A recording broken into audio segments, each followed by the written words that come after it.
Pourquoi vous avez choisi le nom Mona Lisa? Bonjour, mes élèves. Je suis le président de l'usine Mona Lisa et j'ai choisi ce nom quand j'étais jeune et j'étais dans le Louvre à Paris. J'avais 22 ans et je vois qu'il y a en face de la Joconde passé sans la bonne montre, mais avec des doigts, je vois une minute. 25 personnes qui passaient par là. Dans une journée, il arrivait à 17 000 personnes. Et alors, moi, j'ai changé ma vie parce que j'allais avec du stop, avec une vie qui n'est pas très jolie. Et j'ai changé, je suis retourné en Italie et a commencé mon travail. Et après que j'ai commencé mon travail, j'ai fait cette usine Mona Lisa. L'appelle Mona Lisa di Piero Iacomoli. Ok, merci. À toi. Et depuis quand Mona Lisa existe? J'ai commencé les 12 septembre, des 12 septembre de 1968. Je suis enregistré à la Chambre de commerce de Arezzo à le nombre 12 347. Et c'est toujours une usine qui existe de 48 ans aujourd'hui. Alors, pourquoi avez-vous choisi la mode pour les enfants? C'est une petite question qui était, quand j'ai commencé mon travail, j'arrivais à tourner mes yeux et voir quel marché je dois choisir.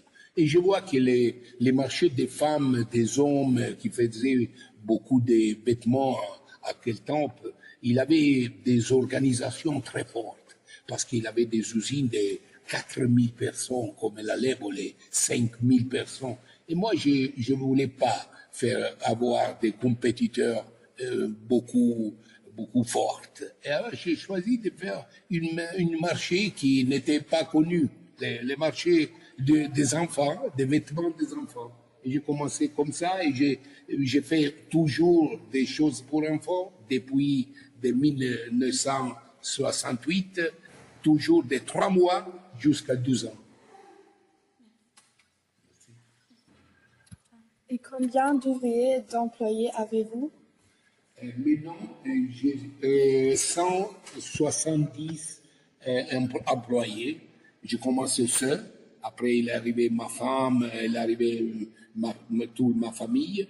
Mais maintenant, nous sommes 170 ou 14. Je peux faire quelques erreurs parce qu'on a ouvert un magasin à Tokyo le mois passé. Peut-être on a 4 employés plus. Mais les nombres sont ça, 170.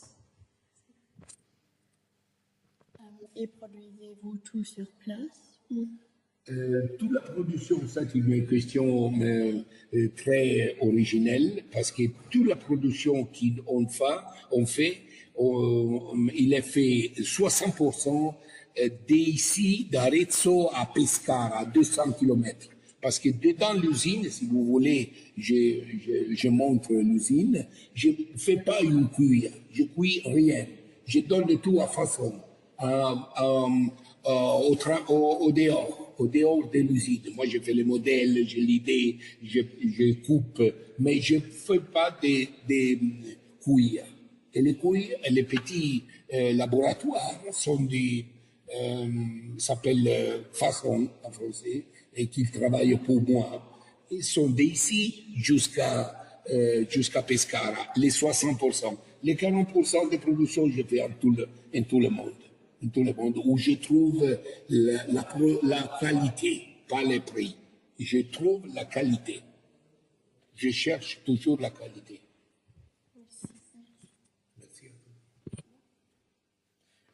Tandis que votre entreprise se développait, le textile à Arezzo disparaissait.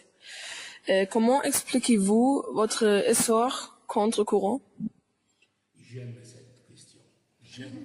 C'est très belle. Tu sais pourquoi? parce que j'ai passé les moments, les années passées où sont terminées les usines qui faisaient mon travail, qui faisaient le travail comme moi. Mais il n'a jamais regardé loin. Il faut, pour moi, je suis non le patron, c'est le président, il faut regarder loin, pas à demain matin.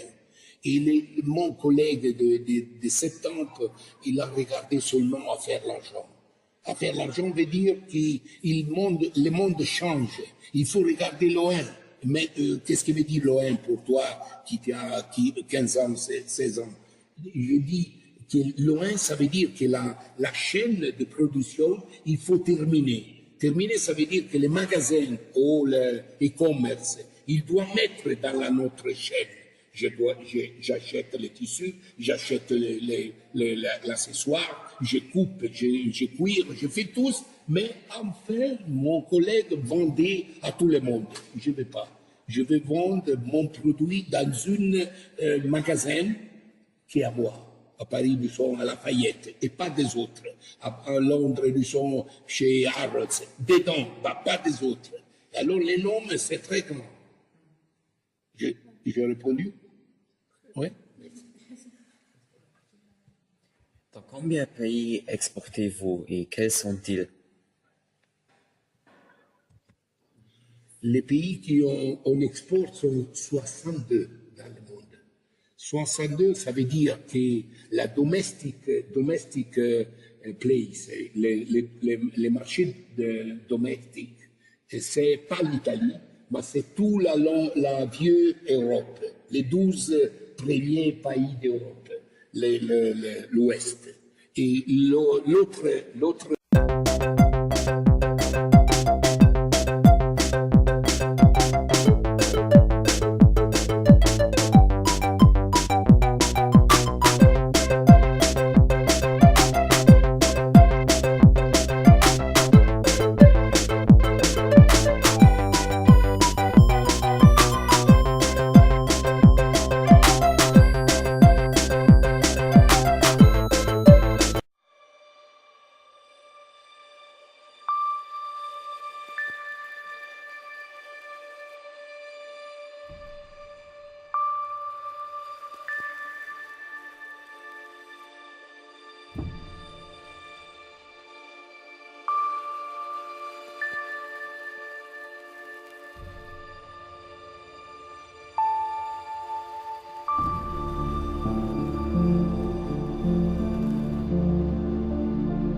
Qu'est-ce que vous imaginez pour transformer cette niche industrielle? On pourrait réaliser une maison de la musique dédiée à Guido Monaco pour créer un espace pour les jeunes.